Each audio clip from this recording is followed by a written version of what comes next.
Seigneur Dieu, daigne protéger notre roi et bénir les Canadiens. Dirige-nous dans nos travaux, fais que ton esprit anime nos délibérations pour qu'ainsi assemblés, nous servions toujours mieux la cause de la paix et de la justice dans notre pays et dans le monde. Almighty God, we beseech thee to protect our King and to bless the people of Canada. Guide us in our endeavors. Let your Spirit preside over our deliberations so that at this time assembled, we may serve ever better the cause of peace and justice in our land and throughout the world. Amen. Let the doors be open, que l'on ouvre les portes.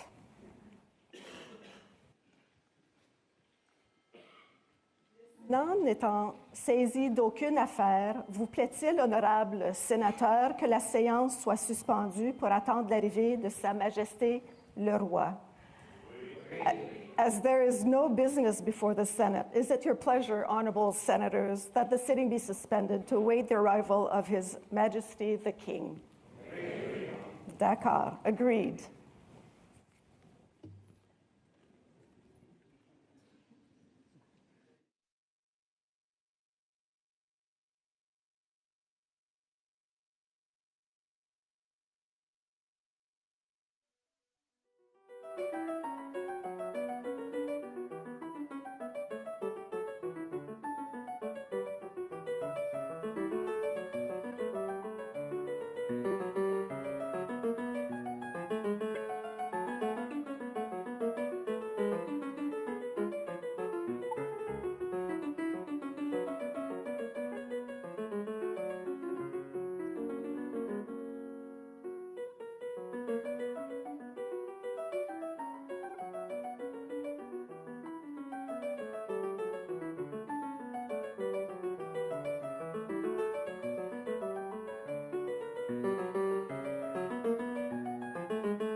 What? Lizzie. Sorry. No, you're all right, thank you. Sorry, thank you. Just when they're at the front, if you could help me.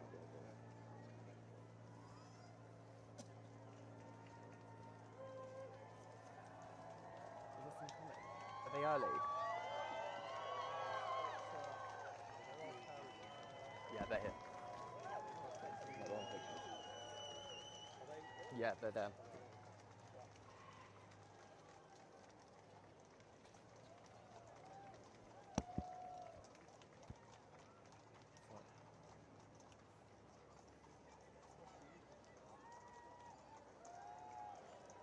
Can you say it? What? It's gonna.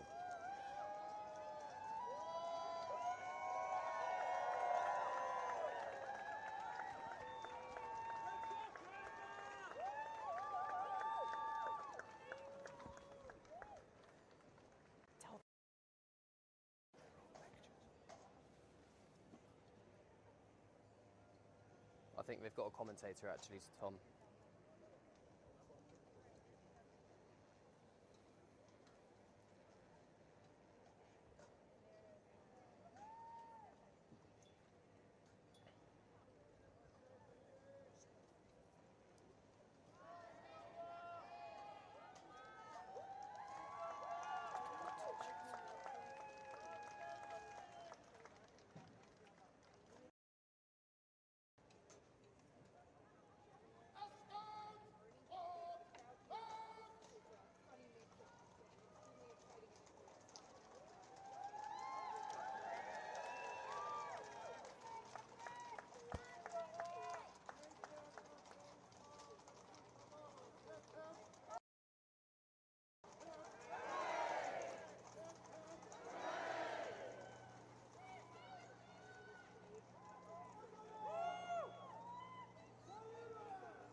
Why have they picked commentator?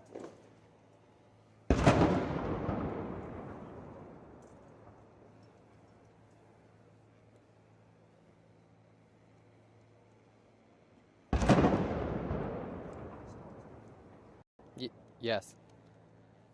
Yep.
Yes.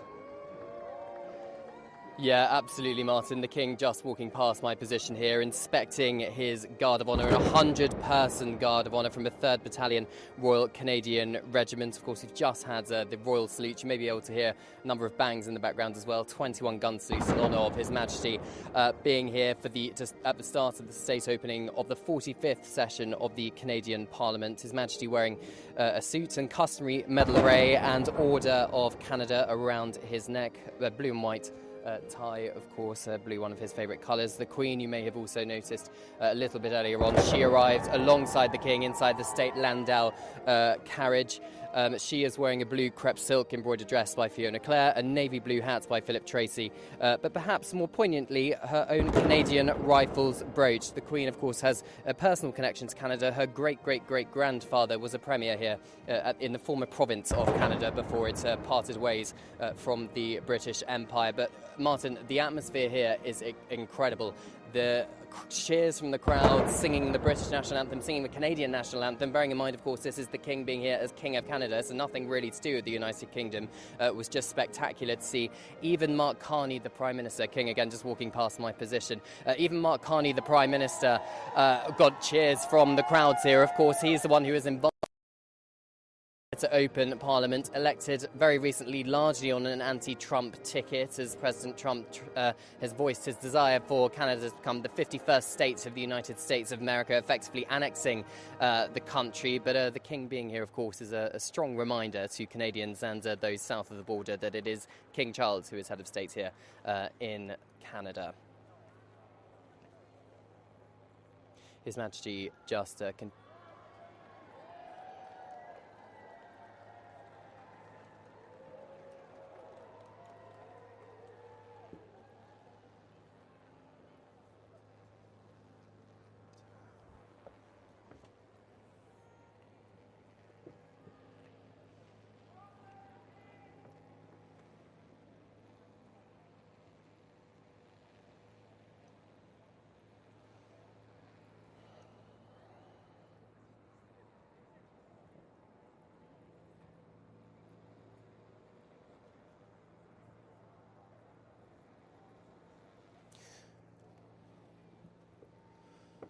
Well, there absolutely is, Martin, because, of course, Mark Carney also said that Canadians were very disappointed with Sir Keir Starmer for inviting President Trump for a state visit to the United Kingdom. Of course, King Charles, as King of the United Kingdom, would be the one rolling out the red carpet for him. So that does mean he's walking a bit of a tight diplomatic tightrope, doesn't it? Juggling his roles between King of Canada and King of the United Kingdom. Sources tell me that, look, the King has two roles, and those roles should be treated completely separately. He acts on the advice of the Canadian Premier as well as the UK government as well, and he will do so accordingly. So it's not the King can't really do much if both of his governments clash on a certain issue. But the King's focus today is very much on celebrating Canadians, bringing Canadians together, the unity of this country, which is pretty clear to see. Every single Canadian I've spoken to over the last day or two has just said how much they were excited and how much they need King Charles here to reaffirm the country's sovereignty. Huge applause from the crowds here. Some of them have been queuing since around 6 o'clock this morning for a chance to meet their Majesties. We do expect His Majesty to do a walkabout at some point. It wasn't scheduled to happen right now. I can't see him from my position. Oh, he's just walking past us now, back towards the Senate, having inspected the 100-person Guard of Honour, and he'll be making his way into the Senate building. This building is a temporary Senate. It's an old train station because the current Parliament is being refurbished at the moment. The King just standing on the dais and thanking the military personnel for the spectacular Guard of Honour pomp and pageantry.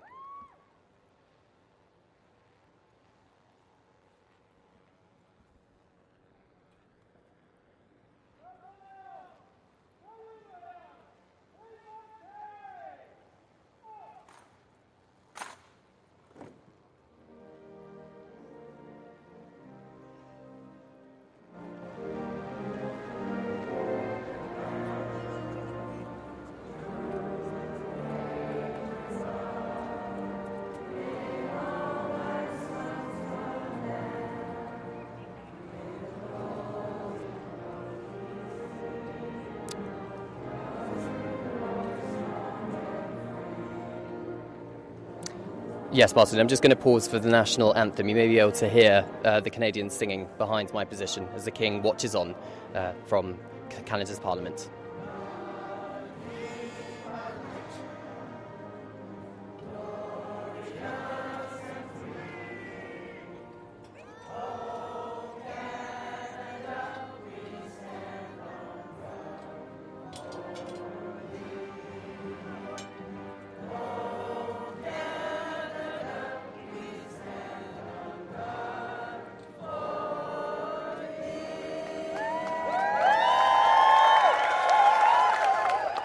Well, there you have it, Martin. I mean, you can just hear the atmosphere here, can't you? An incredibly patriotic nation of Canadians here sharing this moment with their head of state as he goes into the Senate to deliver a speech on behalf of his government, led by Prime Minister Carney, accompanied by Her Majesty the Queen there, the Governor-General of Canada, Mary Simon, the Prime Minister, Mark Carney, a number of equerries as well. So, Martin, another cheer from the crowds as the King enters the building, many of which have been queuing for ages, but they've all got smiles on their faces, Martin. They're waving the Canadian flag. A truly special and quite rare moment for them, having their head of state physically in the country and in the capital city of Ottawa.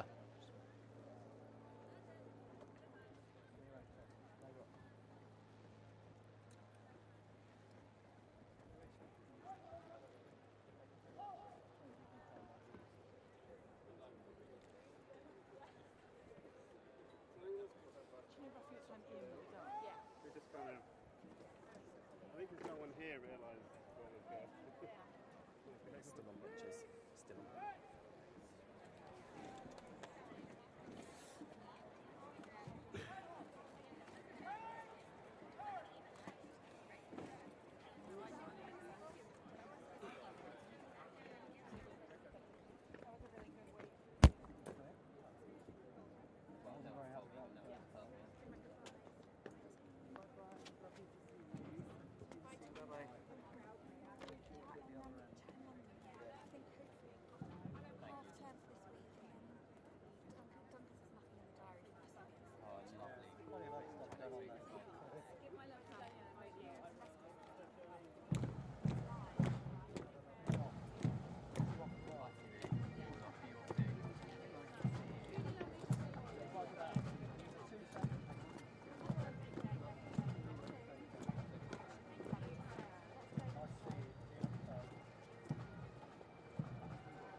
I don't think...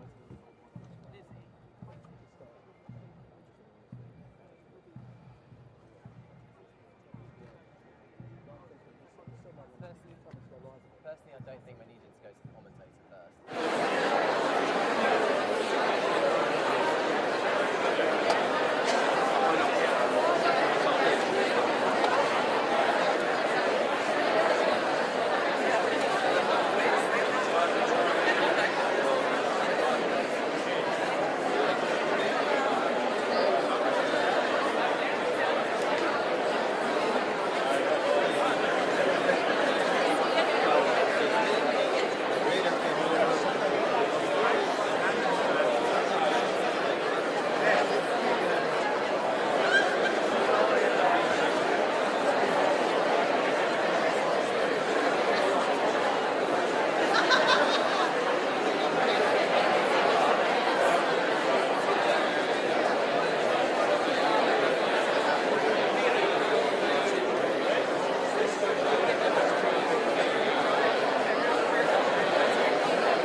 sign do I have for the horns?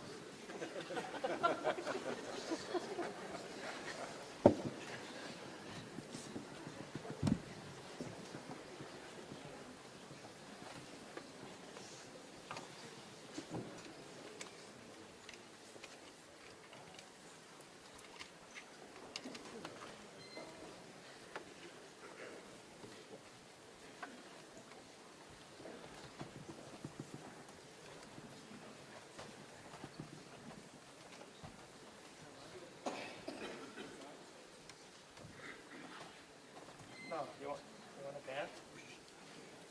You want to dance?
Veuillez be seated.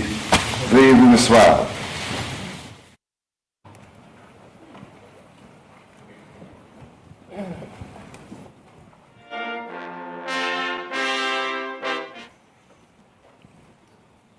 Usher of the Black Rod, you will proceed to the House of Commons and acquaint that House that it is the pleasure of His Majesty the King that they attend him immediately in the Senate chamber. Huissiers du bâton noir, rendez-vous à la Chambre des communes et informez-la que c'est le plaisir de Sa Majesté le Roi que les communes se rendent immédiatement auprès de lui dans la salle du Sénat.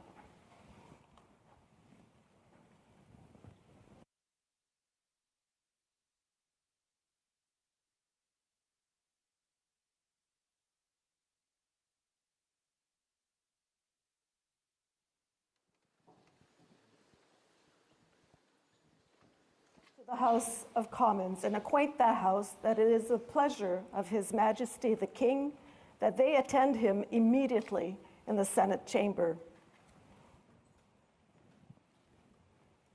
Huissiers du bâton noir, rendez-vous à la Chambre des communes et informez-la que c'est le plaisir de Sa Majesté le Roi que les communes se rendent immédiatement auprès de lui dans la salle du Sénat.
A message from His Majesty, the King of Canada. Un message de Sa Majesté, le Roi du Canada.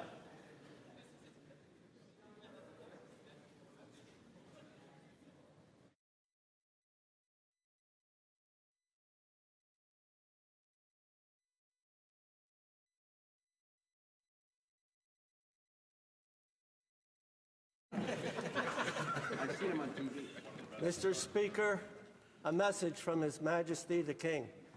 Monsieur le Président, un message de Sa Majesté le Roi. Admit the messenger. Faites entrer le messager.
Mr. Speaker, it is the pleasure of His Majesty, the King of Canada, that this honourable House attend him immediately in the chamber of the Senate. Monsieur le Président, c'est le plaisir de Sa Majesté, le Roi du Canada, que cette honorable Chambre se rende immédiatement auprès de lui dans la Chambre du Sénat.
May it please Your Majesty.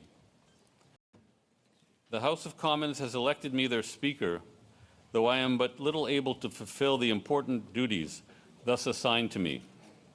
If in the performance of those duties I should at any time fall into error, I pray that the fault may be imputed to me and not to the House of Commons, whose servant I am, and who, through me, the better to enable them to discharge their duty to their king and country, humbly claim all their undoubted rights and privileges, especially that they may have freedom of speech in their debates, access to Your Majesty's person at all seasonable times, and that their proceedings may receive from Your Majesty the most favorable construction. Qu'il plaise à Votre Majesté. La Chambre des communes m'a élu président, bien que je sois peu capable de remplir les devoirs importants qui me sont par là assignés. Si dans l'exécution de ces devoirs, il ne m'arrive jamais de faire une erreur, je demande que la faute me soit imputée et non aux communes, dont je suis le serviteur et qui, en vue de s'acquitter le mieux possible de leurs devoirs envers le roi et le pays, réclament humblement, par ma voix, la reconnaissance de leurs droits et privilèges incontestables, notamment la liberté de parole dans leurs débats, ainsi que l'accès auprès de la personne de Votre Majesté en tout temps convenable, et demande que Votre Majesté veuille bien interpréter de la manière la plus favorable leurs délibérations.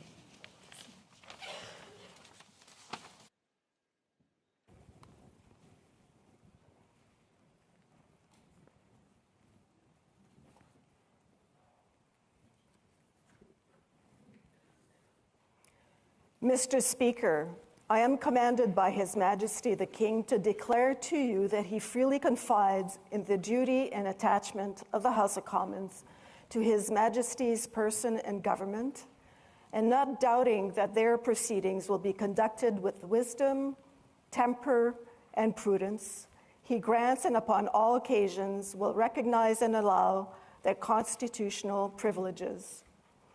I am commanded also to assure you that the Commons shall have ready access to His Majesty upon all seasonable occasions, and that their proceedings, as well as your words and actions, will constantly receive from Him the most favorable construction.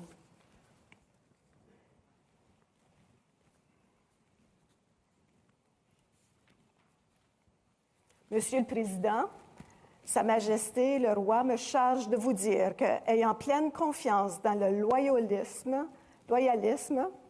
et l'attachement de la Chambre des communes envers la personne et le gouvernement de Sa Majesté, et ne doutant nullement que ces délibérations seront marquées au coin de la sagesse, de la modération et de la prudence, il lui accorde et en toute occasion saura reconnaître ses privilèges constitutionnels. J'ai également ordre de vous assurer que les communes auront, en toute occasion convenable, libre accès auprès de Sa Majesté et que leurs délibérations, ainsi que vos paroles et vos actes, seront toujours interprétés par lui de la manière la plus favorable.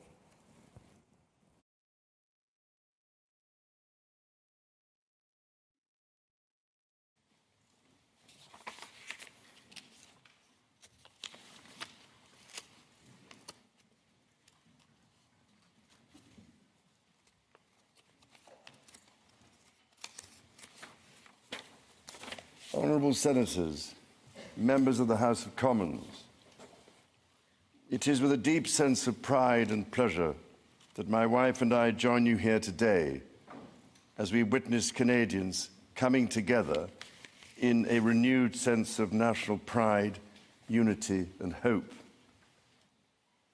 I would like to acknowledge that we are gathered on the unceded territory of the Algonquin and Anishinaabe people.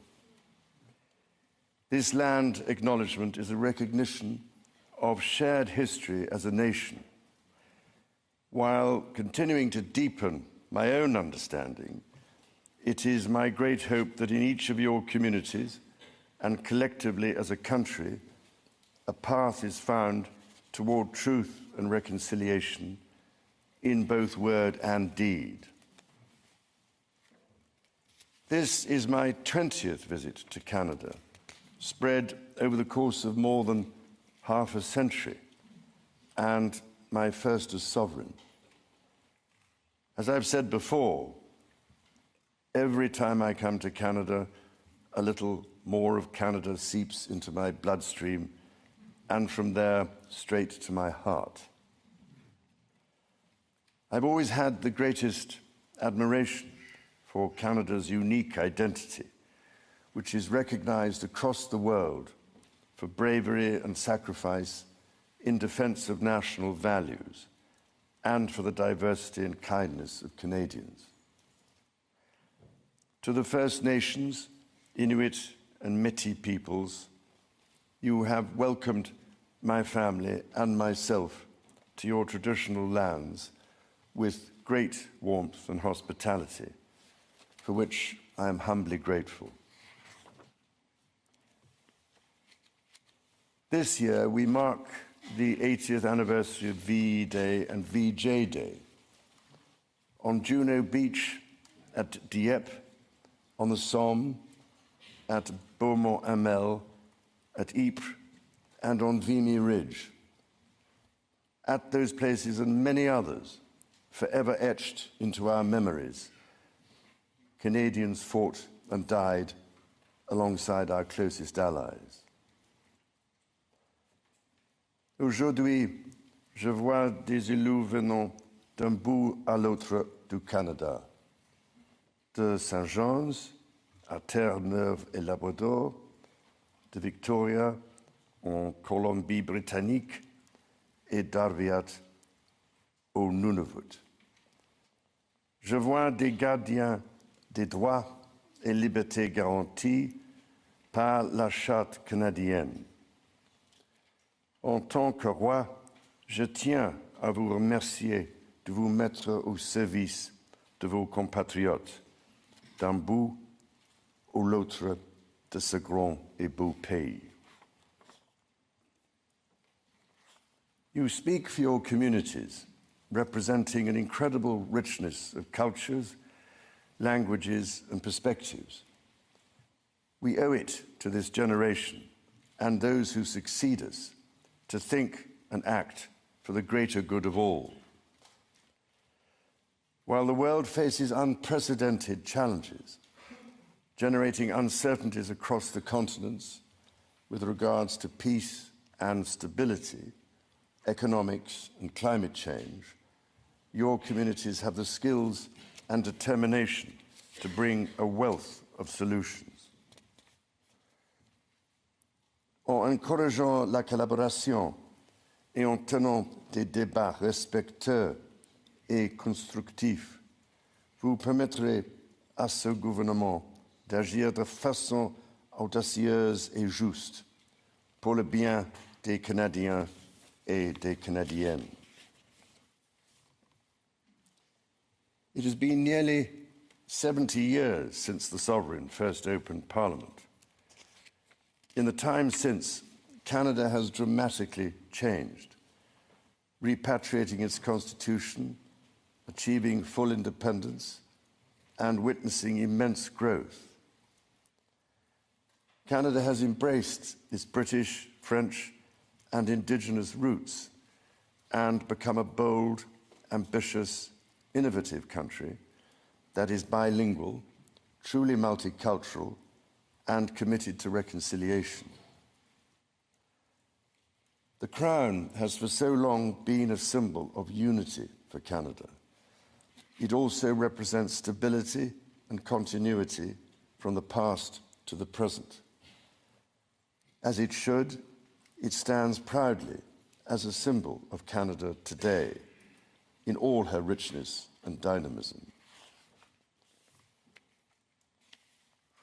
When my dear late mother, Queen Elizabeth II, opened a new Canadian Parliament in 1957, the Second World War remained a fresh, painful memory.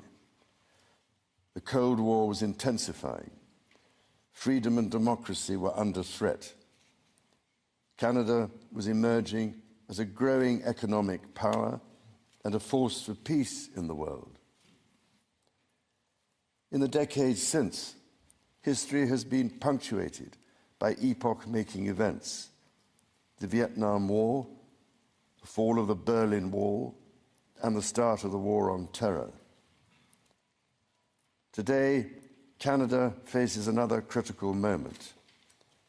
Democracy, pluralism, the rule of law, self-determination, and freedom are values which Canadians hold dear, and ones which the government is determined to protect. The system of open global trade that, while not perfect, has helped to deliver prosperity for Canadians for decades, is changing. Canada's relationships with partners are also changing. Il nous faut confronter la réalité. Depuis la Deuxième Guerre mondiale, notre monde n'a jamais été aussi dangereux et instable. Le Canada fait face à des défis qui, dans nos vies, sont sans précédent. Many Canadians are feeling anxious and worried about the drastically changing world around them. Fundamental change is always unsettling. Yet this moment is also an incredible opportunity, an opportunity for renewal, an opportunity to think big and to act bigger, an opportunity for Canada to embark on the largest transformation of its economy since the Second World War. A confident Canada, which has welcomed new Canadians, including from some of the most tragic global conflict zones, can seize this opportunity by recognizing that all Canadians can give themselves far more than any foreign power on any continent can ever take away. And that by staying true to Canadian values, Canada can build new alliances and a new economy that serves all Canadians. The Prime Minister and the President of the United States, for example, have begun defining a new economic and security relationship between Canada and the United States, rooted in mutual respect and founded on common interests, to deliver transformational benefits for both sovereign nations. Simultanément, le gouvernement œuvre à renforcer ses relations avec des partenaires commerciaux et des alliés fiables. Sachant que le Canada possède ce dont notre monde a besoin et défend les valeurs que ce monde respecte. Le Canada est prêt à bâtir une coalition de nations qui partagent ces valeurs, qui croient en la coopération internationale et le libre-échange de biens, de services et d'idées. Dans ce monde nouveau, qui évolue à un rythme frénétique, le Canada tracera la voie à suivre. La démonstration en sera faite dès juin, quand le Canada présidera le sommet du G7. The government is guided by its conviction that the economy is only truly strong when it serves everyone. Many Canadians are struggling to get ahead. The government is responding, reducing middle-class taxes and saving two-income families up to $840 a year. It will cut the GST on homes at or under $1 million for first-time home buyers, delivering savings of up to $50,000. And it will lower the GST on homes between $1 million and $1.5 million. Le gouvernement assurera la pérennité de programmes qui permettent déjà aux familles d'économiser des milliers de dollars par année, notamment ceux pour les garderies et l'assurance médicaments. À ces progrès s'ajoute l'élargissement du régime canadien de soins dentaires, qui sera bientôt accessible à environ 8 millions de Canadiens et de Canadiennes, leur permettant d'économiser plus de 800 dollars par année en moyenne. The government's overarching goal, its core mission, is to build the strongest economy in the G7. That starts with creating one Canadian economy out of 13. Internal barriers to trade and labour mobility cost Canada as much as $200 billion each year. The government will introduce legislation to remove all remaining federal barriers to internal trade and labour mobility by Canada Day. Les premiers ministres de plusieurs provinces et territoires ont déjà pris des mesures pour éliminer les obstacles au commerce intérieur. Le gouvernement va s'appuyer sur ces progrès pour créer, d'ici la fête du Canada, un réel système de libre-échange à travers le pays.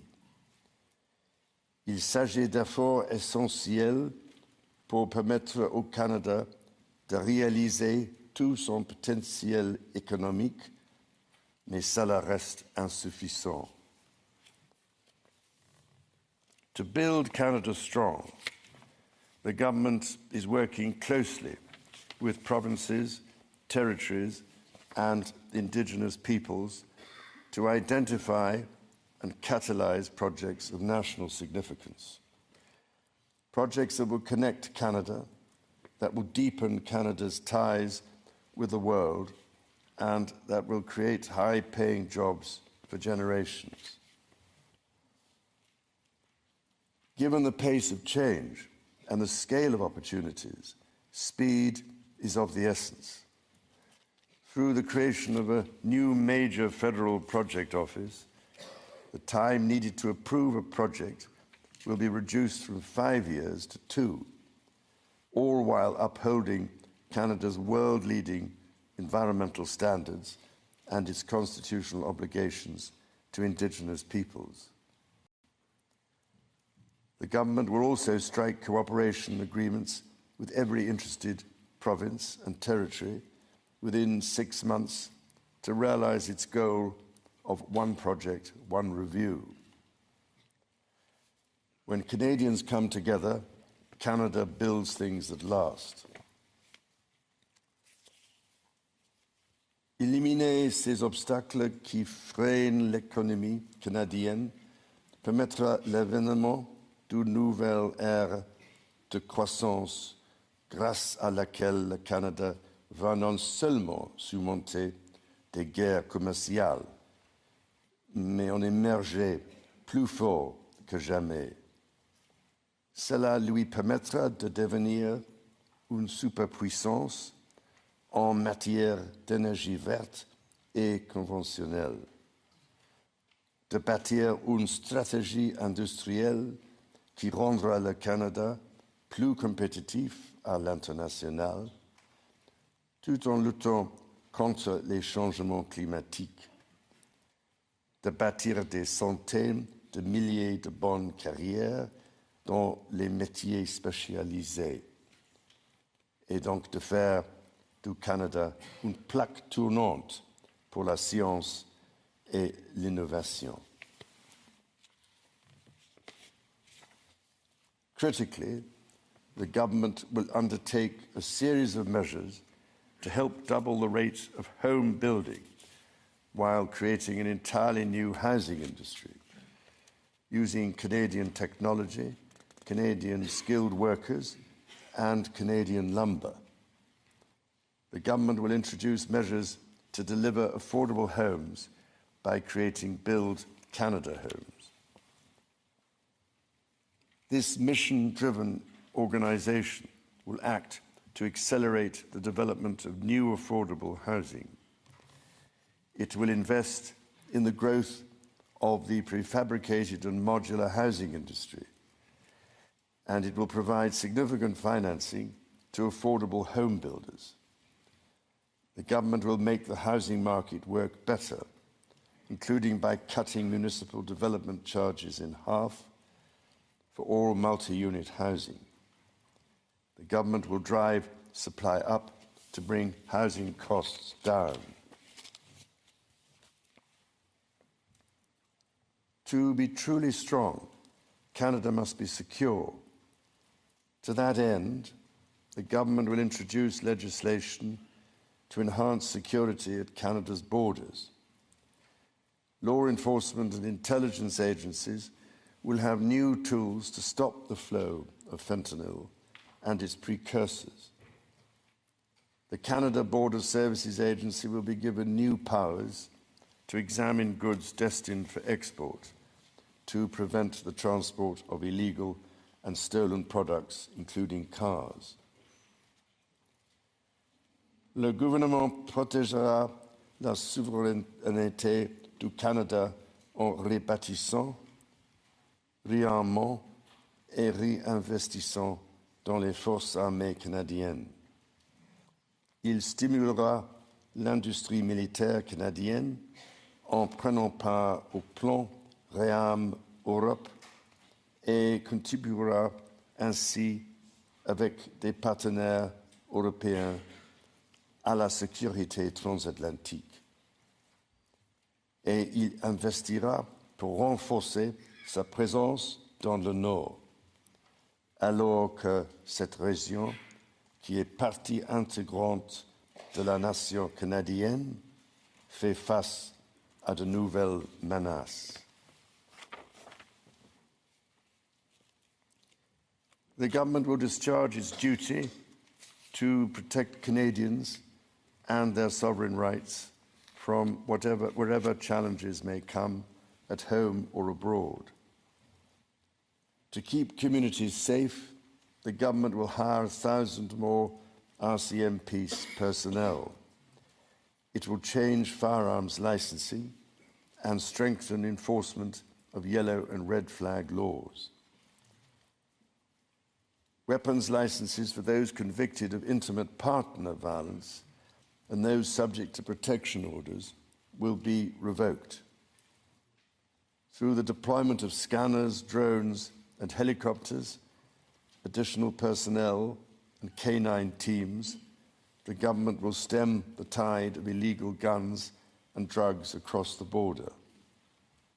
It will take these steps while protecting the rights of law-abiding gun owners and Indigenous peoples' long-standing hunting traditions. The government will bring a renewed focus on car theft and home invasions by toughening the criminal code to make bail harder to get for repeat offenders charged with committing these crimes, along with human trafficking and drug smuggling. During this time of great change, Canadians are uniting behind what makes Canada unique. La langue française et la culture québécoise sont au cœur de l'identité canadienne.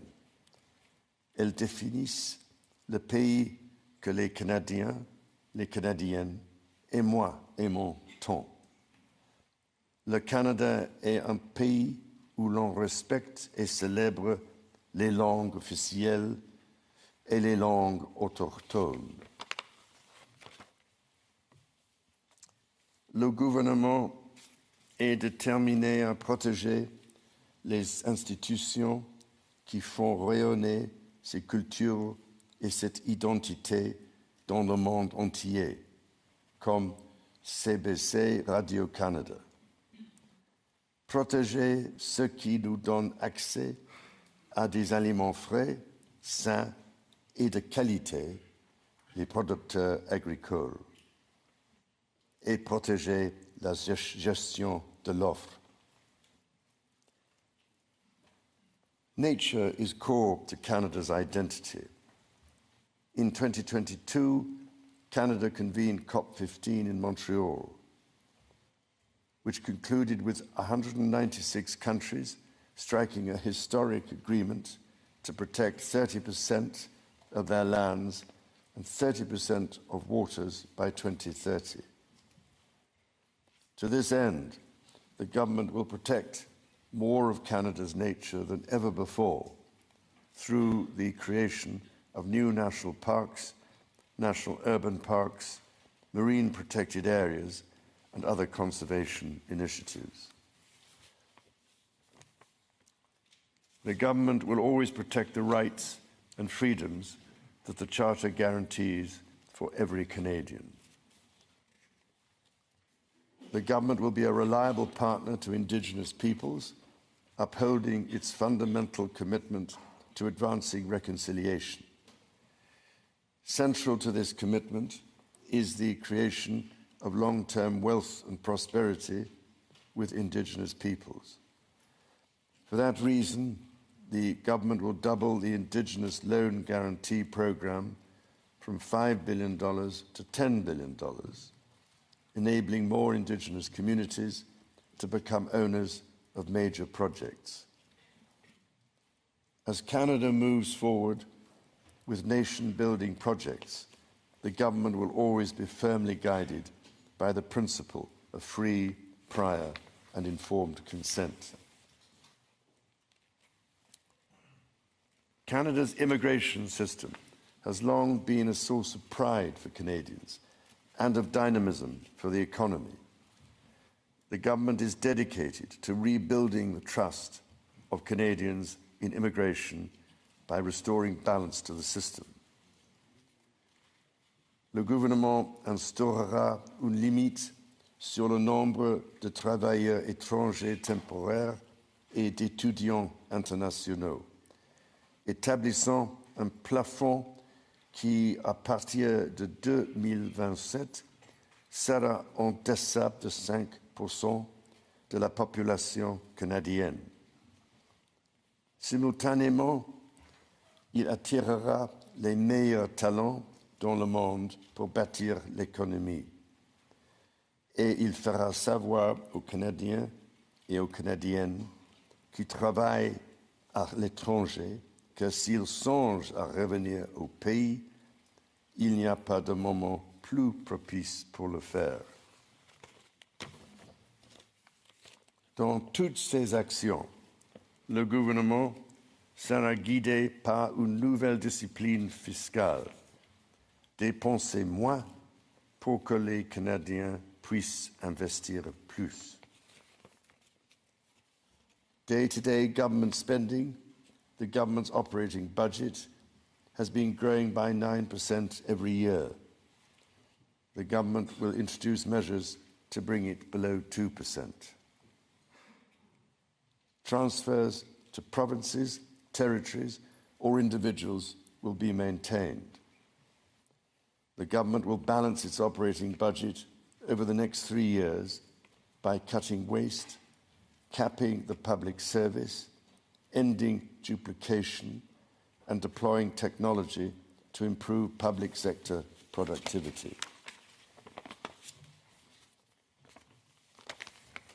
In parallel, the government will take a series of measures to catalyse new investment, to create better jobs and higher incomes for Canadians. The scale of the government's initiative will match the challenges of our times and the ambitions of Canadians. Honourable Senators, members of the House of Commons, when my dear late mother addressed your predecessors 7 decades ago, she said that in that age and against the backdrop of international affairs, no nation could live unto itself. It is a source of great pride that in the following decades, Canada has continued to set an example to the world in her conduct and values as a force for good. À vous et à l'ensemble du peuple canadien, mon épouse et moi-même adressons nos sincères remerciements pour cet accueil des plus chaleureux. As the anthem reminds us, the true North is indeed strong and free.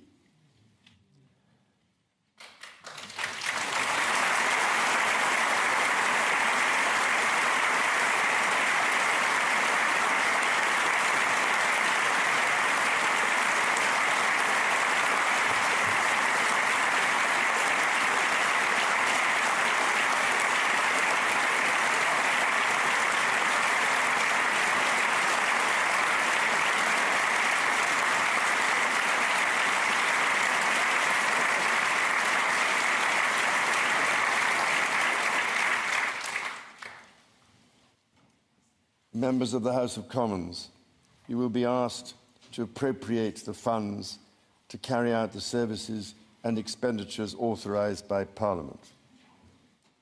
May you honour the profound trust bestowed upon you by Canadians. And may God bless and guide you in all your duties.